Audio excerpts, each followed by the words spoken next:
하나님 말씀 로마서 4장 1절에서 12절까지 말씀입니다.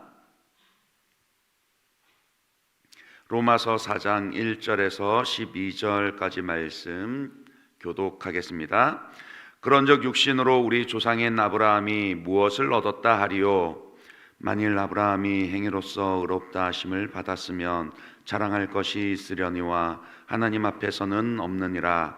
성경이 무엇을 말하느냐? 아브라함이 하나님을 믿음에 그것이 그에게 의로 여겨진 바 되었느니라.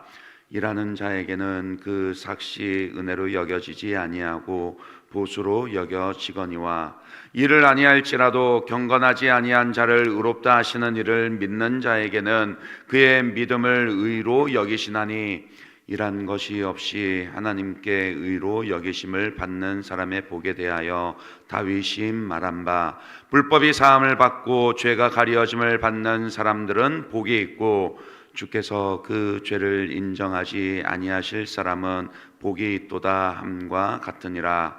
그런즉 이 복이 할례자에게냐 혹은 무할례자에게느냐? 무릇 우리가 말하기를 아브라함에게는 그 믿음이 의로 여겨졌다 하노라. 그런즉 그것이 어떻게 여겨졌느냐? 할례시냐 무할례시냐? 할례시가 아니요 무할례시니라. 그가 할례의 표를 받은 것은 무할례시의 믿음으로 된 의를 인친 것이니 이는 무할례자로서 믿는 모든 자의 조상이 되어 그들도 의로 여기심을 얻게 하려 하심이라. 또한 할례자의 조상이 되었나니 곧 할례 받을 자에게뿐 아니라 우리 조상 아브라함이 무할례시에 가졌던 믿음의 자취를 따르는 자들에게도 그러하니라. 아멘. 바울은 계속해서 이 믿음으로 말미암는 의에 대해서 이야기를 합니다. 그것을 위해서 믿음의 조상 아브라함을 예로 들죠. 1절 2절입니다. 그런즉 육신으로는 우리 조상인 아브라함이 무엇을 얻었다 하리요? 만일 아브라함이 행위로서 의롭다 하심을 받았으면 자랑할 것이 있으려니와 하나님 앞에서는 없느니라. 유대인들이 믿음의 조상으로 여기는 아브라함조차도요, 여호와 하나님으로부터 행위가 아니라 믿음으로 의롭다 하심을 얻었습니다. 성경이 무엇을 말하느냐? 아브라함이 하나님을 믿음에 그것이 그에게 의로 여겨진 바 되었느니라. 이 3절은 창세기 15장 6절을 인용한 것입니다. 아브라함이 여호와를 믿으니 여호와께서 이를 그의 의로 여기시고. 이때 배경은 아브라함이 조카 롯을 구출한 직후입니다. 그때 엘람 왕 그돌라오메를 중심으로 시날 왕 아브라벨 그리고 엘라살 왕 아리오 고임 왕 디달의 그 북방 연합군가요, 또 소돔 왕 베라 고모라 왕 비르사 아드마 왕 시남 스보임 왕 세메벨 벨라 즉 소알 왕의 그 남방 연합군 사이에 큰 전쟁이 벌어졌습니다.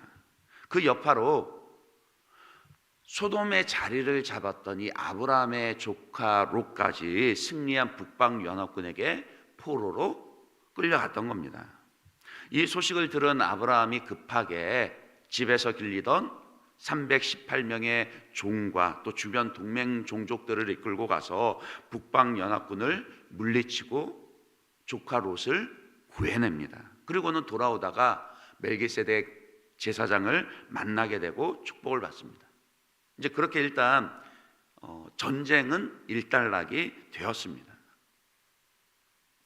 하지만 그 일로 인해서 아브라함은 깊은 고민에 빠지게 됩니다.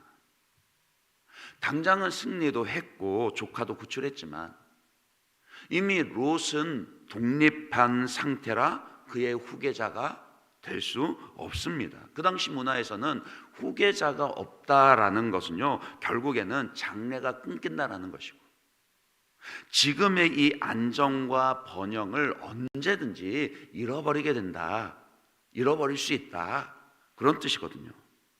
아닌 게 아니라 패배한 그 북방 연합군들은요, 도시국가라는 그 근거지가 있었기 때문에 얼마든지 힘을 되찾아서 다시 공격해 올 수 있는 일이었고요. 또 그 소돔을 비롯한 남방 연합군들조차도 이방인 출신인 아브라함에 대해서 호의적이지 않았습니다. 그러니까 현재 누리는 안정도 불안할 수밖에 없는 것이고요. 장래를 생각하면은 더 답답합니다.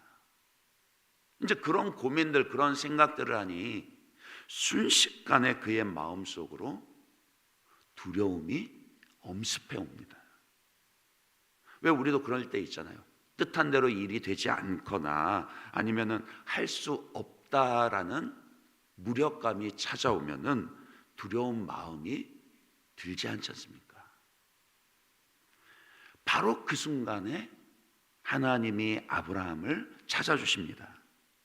이후에 여호와의 말씀이 환상 중에 아브라함에게 임하여 이르시되 아브라함아 두려워하지 말라. 나는 내 방패요 너의 지극히 큰 상급이니라. 그렇게 하나님이 오셨어요. 그러면서 하늘의 무별들을 보여주시면서 장차 너의 후손들이 이 별들처럼 셀 수 없이 많아지리라. 그런 약속을 하십니다. 그때 아브라함은 자식이 단 한 명도 없었거든요. 그래서 집에서 길리던 종 엘리에셀이나 후계로 양자로 들여서 후계로 삼아야 되나? 이런 고민을 하던 때였거든요. 생각해 보세요. 75세에 하란을 떠나서 대략 한 10년 정도 지났을 때니까 나이가 85세가 되도록 자식을 한 명도 보지 못했는데 그 후손이 밤하늘의 그 별들과도 같이 셀 수 없을 만큼 많아진다. 이리 말씀하면 믿을 수 있나요? 그런데 아브라함은 믿었더라고요. 현실을 바라보면 도저히 믿을 수 없는 형편이고, 그래서 장래가 늘 불안하고 답답하기만 한데 그 상황 속에도 아브라함은 하나님을, 또 하나님의 말씀을 믿었습니다. 그 믿음 보시고 하나님이 아브라함을 의롭다 인정해 주시며 그를 믿음의 조상으로 삼아 주십니다. 바울은 지금 아브라함의 그 사건을 예로 들면서 봐라, 우리 조상, 믿음의 조상 아브라함도 행위가 아니라 믿음으로 하나님 앞에 의롭다함을 인정받았지 않느냐. 행위가 아니라 믿음이다. 어떤 면에서는요, 아브라함은 부르심을 받은 이후에도 하나님을 위해서 뭔가 대단한 일을 한 게 아닙니다. 가나안 족속들이 그들의 죄를 회개하고 돌이키도록 그들을 촉구하지도 않았었고요. 또 그들에게 여호와 하나님을 전하면서 우상을 버리고 개종하도록 그렇게 하지도 않았습니다. 하나님 나라를 건설하기 위해서 세력을 규합하고 성을 빼앗아서 차지한 것도 없었습니다. 그가 한 일이라고는요, 그냥 하나님을 예배하고 순종한 것뿐이에요. 부르심을 따라서 순례자의 삶을 살아가면서 그냥 가는 데마다 하나님을 예배하고 그분의 말씀을 믿고 순종한 것뿐입니다. 그러나 하나님은 그 믿음을 보시고 그를 믿음의 조상이 되게 하셨더라고요. 그 후손인 유대인들이 자랑하는 할례도요, 할례만 하더라도 창세기 17장에 이르러야 이 주어지는 언약입니다.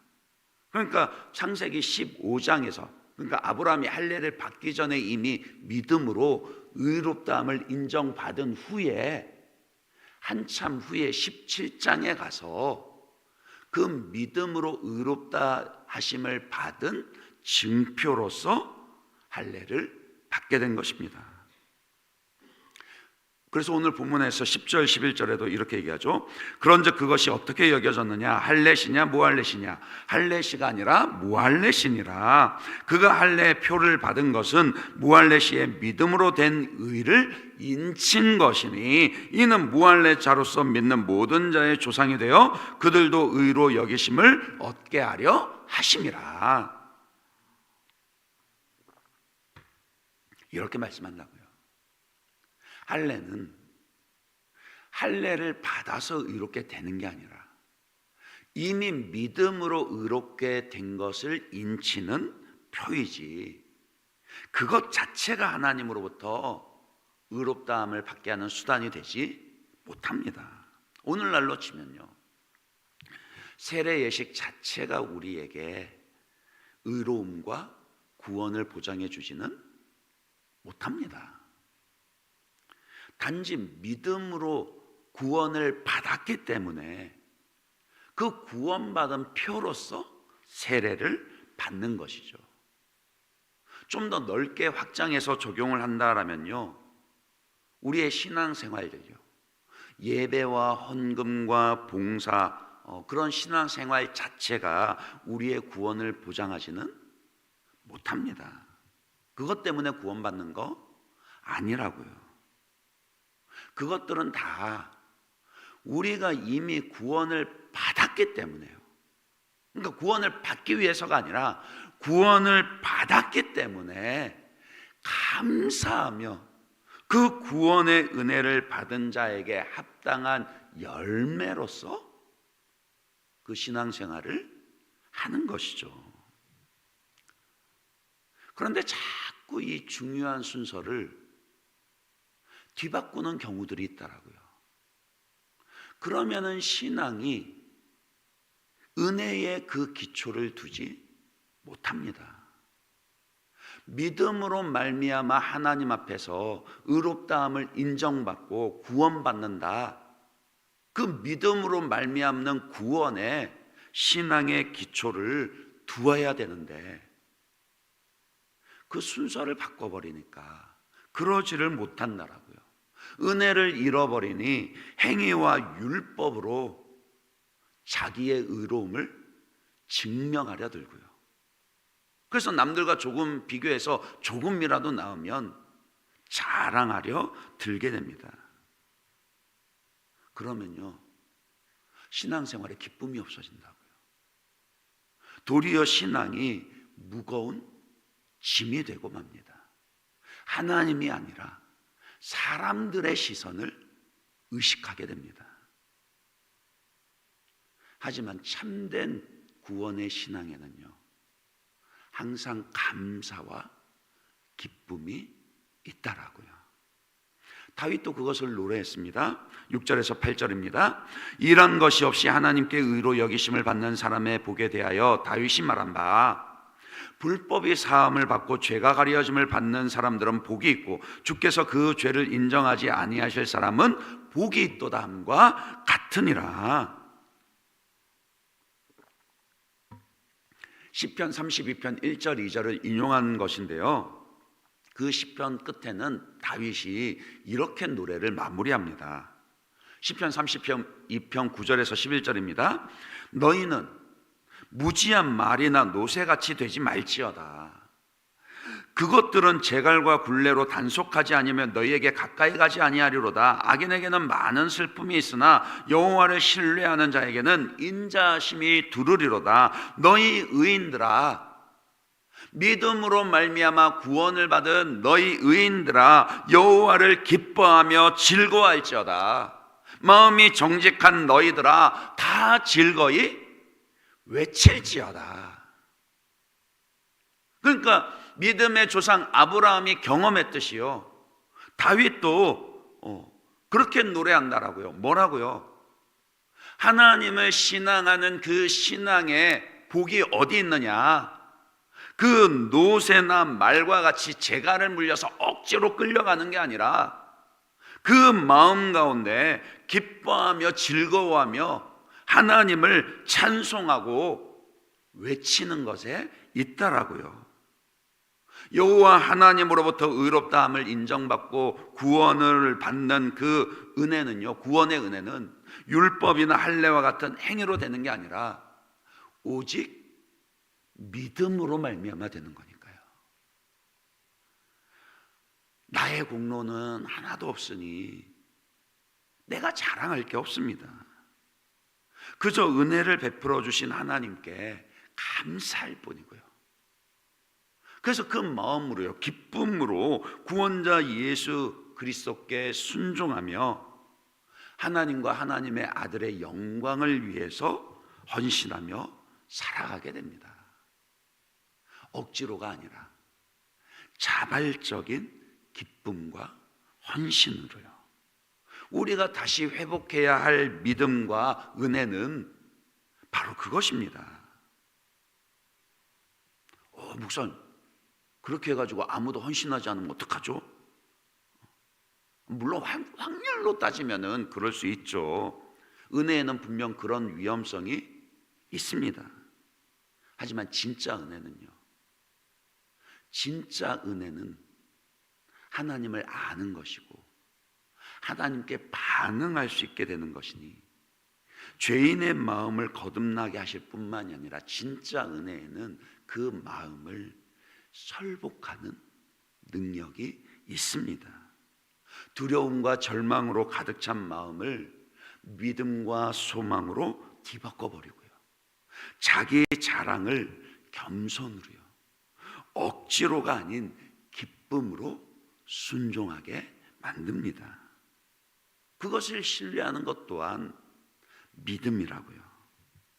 하나님께서 예수 그리스도를 통해서 우리에게 주고 싶어하는 것은 그러나 노새나 말같이 억지로 질질질질 끌려가는 게 아니라 진정한 기쁨과 평강과 소망과 사랑이거든요. 그것을 우리에게 주십니다. 말씀을 맺습니다. 아브라함은 바랄 수 없는 중에도 하나님을 믿음으로 말미암아 의롭다 하심을 인정받았습니다. 그것은 아브라함뿐만이 아니라 이후에 구원을 받는 모든 신자에게도 마찬가지라고요. 12절입니다. 또한 할례자의 조상이 되었나니 곧 할례받을 자에게뿐 아니라 우리 조상 아브라함이 무할례 시에 가졌던 믿음의 자취를 따르는 자들에게도 그러하니라. 하나님의 진노 가운데 아무것도 바꿀 수 없는 죄인이 오직 예수 그리스도를 믿음으로 말미암아 의롭다 인정을 받게 되었습니다. 그리고 그 믿음으로 말미암는 구원에는 겸손과 함께 기쁨과 감사가 항상 열매 맺습니다. 그 믿음과 은혜가 저와 여러분에게 풍성하게 열매 맺어지기를 주님의 이름으로 축원합니다. 이 시간 우리 말씀 생각하면서 같이 한번 기도하도록 하겠습니다. 주님, 제가 말씀을 따라 올바른 믿음을 가질 수 있게 도와주십시오. 행위가 아니라 정말로 오직 믿음으로 의롭다함을 받는 그 은혜의 기초를 둔 신앙으로 날마다 하나님을 기뻐하고 감사하고 감격하며 자발적으로 순종할 수 있는, 하나님이 우리를 구원하시기 위해 사랑하시기 위해 하나님의 전부를 주셨듯이 우리도 하나님을 사랑함으로 말미암아 나의 전부를 드릴 수 있는, 기쁨으로 드릴 수 있는 주님 그런 믿음을, 은혜를 우리에게 허락해 달라고 그렇게 위해서 말씀 생각하면서 기도하시고요. 또 오늘은 특별히 오는 주일 추수감사주일 있습니다. 하나님, 우리 모든 성도들의 그 심령과 가정 가운데 감사가 충만하게 회복되게 하여 주시고, 또 특별히 예배 중에 성찬식이 있는데 하나님 그 성찬식 가운데서도 성령께서 임재하시며 큰 은혜를 베풀어 달라고 이 제목으로 함께 기도하신 후에 각자의 기도 제목 가지고 자유롭게 기도하도록 하겠습니다.